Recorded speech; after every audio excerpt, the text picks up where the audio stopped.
ఈరోజు 77వ గణతంత్ర దినోత్సవం సందర్భంగా దేశ ప్రజలకందరికీ కూడా గణతంత్ర దినోత్సవ శుభాకాంక్షలు తెలియజేసుకుంటూ, ముఖ్యంగా ఆనాడు బ్రిటిషర్ కాలం నుండి మనం విముక్తి పొందడానికి ఎంతోమంది ప్రాణాలకు తెగించి ఆ రోజు వారు చేసిన త్యాగాల ఫలితం మనకు 1947లో ఆగస్టు 17న స్వాతంత్రం వచ్చినా కూడా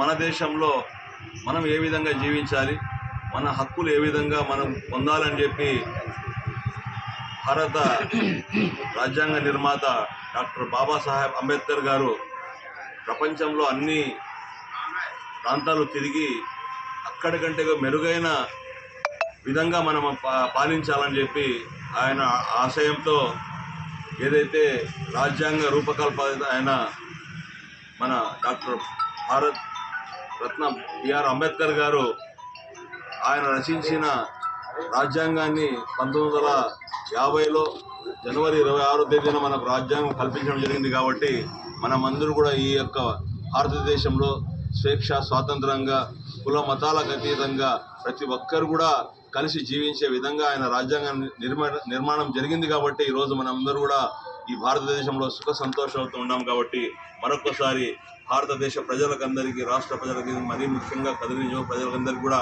గణతంత్ర దినోత్సవ శుభాకాంక్షలు తెలియజేసుకుంటున్నాం. వాతావరణం జరగడానికి కారణం ఏమంటే, మన కాన్స్టిట్యూషన్ రిటర్న్ కాన్స్టిట్యూషన్ అమల్లోకి వచ్చినట్టే 26 జనవరి 1950 సంవత్సరం.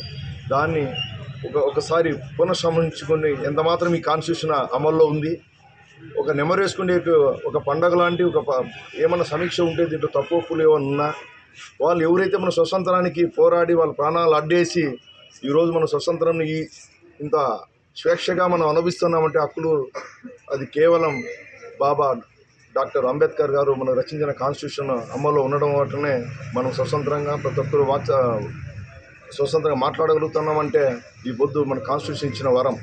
ఈరోజు మనం నోటికి కట్టేసుకునే పరిస్థితి వచ్చింది. ఈ మాట మాట్లాడితే తప్పు, ఈ మాట్లాడే వాక్ స్వాతంత్రం కూడా లేకోకుండా మన కాన్స్టిట్యూషన్ 17 కానీ 16 కానీ 21 కానీ ఇస్తే ఆ కాన్స్టిట్యూషన్ తొంగలో దొక్కేసి మనం ఈ పొద్దు పరిపాలిస్తున్నారంటే ఈ పరిపాలన దానికోసమే ప్రజలకు ఈరోజు టోటల్గా మన వైఎస్ఆర్ ఆఫీసు ప్రతి ఒక్కరు కూడా దీన్ని మనం కాన్స్టిట్యూషన్ రెడ్ బుక్ కాన్స్టిట్యూషన్ నడుస్తుంది. కానీ డాక్టర్ అంబేద్కర్ రచించిన కాన్స్టిట్యూషన్ అమల్లో మన రాష్ట్రంలో మాత్రమే లేదు. ఈ కాన్స్టిట్యూషన్ అమలు లేదు కాబట్టే ప్రతి ఒక్కరూ కూడా రెడ్ బుక్ రాజ్యాంగం ఉండే పరిస్థితి వస్తుంది. ఇది ఎన్నో రోజులు ఉండదు. ఇది ఎవరైతే రెడ్ బుక్ రాజ్యాంగం అనేది రెడ్ బుక్ అని చూపించే భయభ్రాంతులు గురి చేస్తున్నారో, కాన్స్టిట్యూషన్ అనేది పవర్ఫుల్, ఈ కాన్స్టిట్యూషన్ సూపర్ పవర్ఫుల్. ఇది దేశ ప్రజలందరూ కూడా, రాష్ట్ర ప్రజలందరూ కూడా ప్రతి ఒక్కరూ దీన్ని అనుసరించే ముందరకు పోతారు. కానీ రెడ్ బుక్ రాజ్యాంగం పెట్టించి భయభ్రాంతులు గురి చేసినంత మాత్రాన మేము భయపడే పరిస్థితి లేదు. మేము కాన్స్టిట్యూషన్కి వైఎస్ఆర్ పార్టీ సభ్యులందరూ కూడా, రాష్ట్ర ప్రజలందరూ కూడా ఓన్లీ కాన్స్టిట్యూషన్ మీద బేస్ అయ్యే కాన్స్టిట్యూషన్లో హక్కులు మాత్రమే. మీరు రేపొద్దున మీరు తప్పుడు కేసులు పెట్టినా కాన్స్టిట్యూషన్లో మేము ఎలా బయటికి రావాలనేది మాకు తెలుసు. మీ రెడ్ బుక్ రాజ్యాంగాన్ని పక్కన పెట్టి కాన్స్టిట్యూషన్ ప్రకారంగా ప్రజల మన్నను మీరు పొందాలని చెప్పి మేము కోరుకుంటూ, రిపబ్లిక్ డే రోజు మీరు ఏం చేస్తారనేది మీకు తెలియజేస్తాం. కనీసం ఇక్కడి నుంచి అన్నా మీరు మేల్కొని రెడ్ బుక్ రాజ్యాంగం ఆయన డాక్టర్ బాబు సాహెబ్ అంబేద్కర్ రచించిన కాన్స్టిట్యూషన్ అమలు చేయండి అని మేము కోరుకోవడం జరుగుతుంది మన ప్రభుత్వాన్ని. ఈరోజు మనం 77వ స్వతంత్రాన్ని జరుపుకుంటున్నాం. కాబట్టి ఇది దేశ పండగ. ప్రతి అందరూ అన్ని సమాజంలో మొత్తం ఈ ప్రపంచంలో లేని కాన్స్టిట్యూషన్ని మనం తయారు చేసాం. రిటర్న్ కాన్స్టిట్యూషన్ ఉండేది ప్రపంచం అన్ని దేశాల్లో, ఏ దేశంలో లేదు, భారతదేశంలో రిటర్న్ కాన్స్టిట్యూషన్ ఉంది. దయచేసి ఈ కాన్స్టిట్యూషన్ని ప్రతి ఒక్కరూ బాధ్యతగా మన హక్కుల మేరకు దీన్ని అనుభవించుకుంటూ ఎంజాయ్ చేసుకుంటూ పోవాల్సిందే. కానీ దీన్ని అతిక్రమించినామంటే ఖచ్చితంగా దాని పరిణామాలు ఈరోజు ఉండకపోవచ్చు, కానీ రేపు వచ్చే కాలంలో భవిష్యత్తులో ఖచ్చితంగా దీన్ని ఫేస్ చేస్తారని చెప్పి నాకు అవకాశం ఇచ్చిన పెద్దలకు ఈరోజు 77వ గణతంత్ర దినోత్సవాన్ని పురస్కరించుకొని కదిరి నియోజకవర్గ వైఎస్ఆర్ శ్రేణులు, కదిరి నియోజకవర్గ సమన్వయకర్త శ్రీ హాజీ మక్బూల్ సాహెబ్ ఆధ్వర్యంలో ఈ గణతంత్ర దినోత్సవాన్ని అత్యంత వేడుకగా జరుపుకోవడం జరుగుతుంది. గణం అంటే ప్రజలు, తంత్రం అంటే పరిపాలన అని, గణతంత్రం అంటే ప్రజల కోసం పరిపాలన అన్నటువంటి విధానాన్ని మనం తీసుకురావడం జరిగింది. మనం చూసాం, సుసంపన్నమైనటువంటి సువిశాలమైనటువంటి భారతదేశాన్ని బ్రిటిష్ వారైతే ఏమి, అంతకుముందు వేరే వారు కూడా పరిపాలించడం కూడా జరిగింది. మన దేశంలో ఉన్నటువంటి భారతదేశ సంపదనంతటినీ కొల్లగొట్టడం జరిగింది. మన భారతదేశాన్ని బానిస దేశంగా చేయడం కూడా జరిగింది. వాటినన్నింటినీ ఎదిరిస్తూ అనేక మంది ఎంతోమంది త్యాగాలు చేయడం, ఆ త్యాగాల యొక్క ఫలితమే ఈరోజు మనం అనుభవిస్తున్నటువంటి ఈ స్వాతంత్రాలు.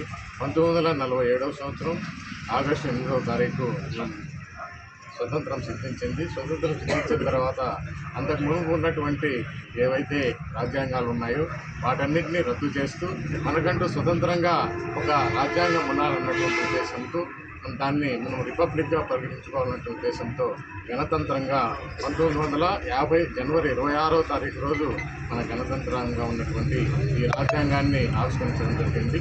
ఈ రాజ్యాంగాన్ని మేధావులైనటువంటి చాలామంది, అందులో బాబాసాహెబ్ అంబేద్కర్ గారు ఒకరు, అంతేకాకుండా ప్రతి ఒక్క మహామేధావి కూడా ఇందులో పాల్గొంచుకున్నారు. దాదాపుగా 2 సంవత్సరాల 11 నెలల 18 రోజులు ఈ రాజ్యాంగం లిఖించడానికి మనకు టైం తీసుకుంది. 1950 జనవరి 20వ తారీఖు నాటి కంప్లీట్ అయితే ఆ రోజు నుండి మనకు ఈ భారత రాజ్యాంగం అమలులోకి వచ్చింది.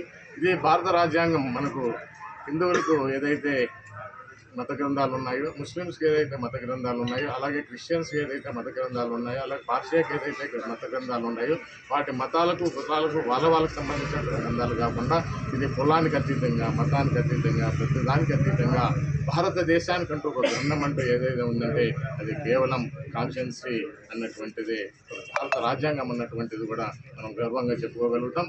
ఈ భారత రాజ్యాంగాన్ని అనుసరించే చట్టాలు ఉన్నాయి. ఈ చట్టానికి వ్యతిరేకించి ఎవరు కూడా పోవడానికి అవకాశం లేదు. రాష్ట్రపతి నియామకం కానుంటి కింద క్లర్క్ వరకు నియామకం కూడా ఆ రాజ్యాంగానికి సంబంధించే వస్తుంది. సిపిసి కానీ, సిఆర్పిసి కానీ, ఎవిడెన్స్ యాక్ట్ కానీ ఏదైనా కానీ ఈ రాజ్యాంగానికి అతిక్రమించి పోవడానికి కూడా అవకాశం లేదు. అంత పటిష్టమైనటువంటి రాజ్యాంగం అనేది.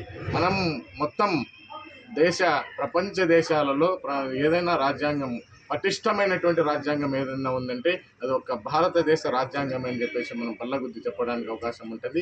అత్యంత పెద్ద రాజ్యాంగం ఏదన్నా ఉందంటే అది మన భారత రాజ్యాంగం అని చెప్పేసి మనం చెప్పాల్సి వస్తుంది. అందుకే అన్ని ప్రపంచ దేశాలు కూడా భారత రాజ్యాంగాన్ని అనుసరిస్తున్నాయి.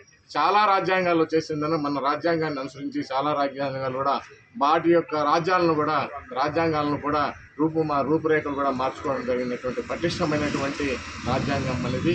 కాబట్టి ఈ రాజ్యాంగాన్ని మనం గౌరవించాలి.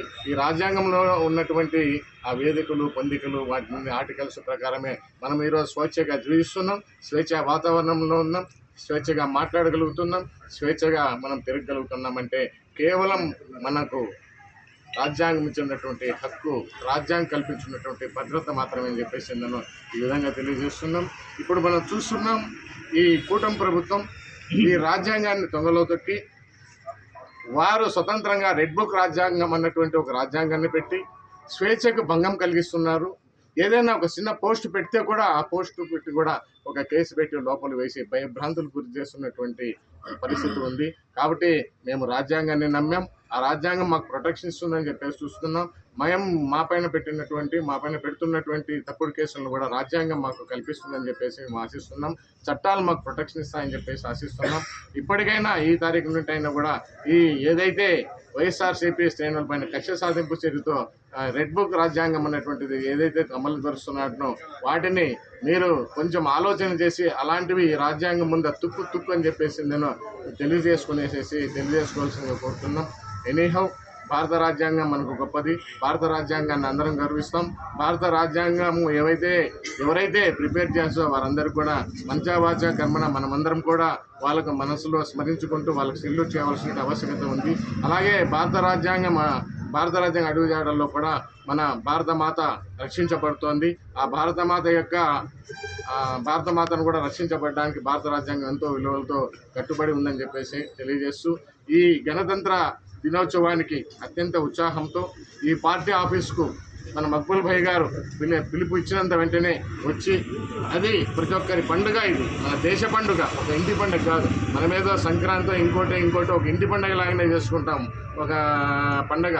ఇది వచ్చేసి ఏంటంటే భారతదేశం అంతా కలిసికట్టుగా చేసుకునేటువంటి భారతదేశ పండుగ అని చెప్పేసి నేను ఇందు మూలకంగా తెలియజేస్తున్నాను. ఇక్కడికి వచ్చినటువంటి ప్రతి ఒక్కరికి, ఇది కండక్ట్ చేసినటువంటి మన మక్బూల్ భాయ్ గారికి, తర్వాత హాజీ చాంద్ బాషా గారికి, ముఖ్యంగా ఈ కార్యక్రమాన్ని నెరవేర్చినట్టు మన టౌన్ కన్వీనర్ గారికి, వారికి వీరికి కాదు ప్రతి ఒక్కరు కూడా, మీ అందరికి కూడా మనసావాచ కర్మన నా హృదయపూర్వక నమస్కారాలు.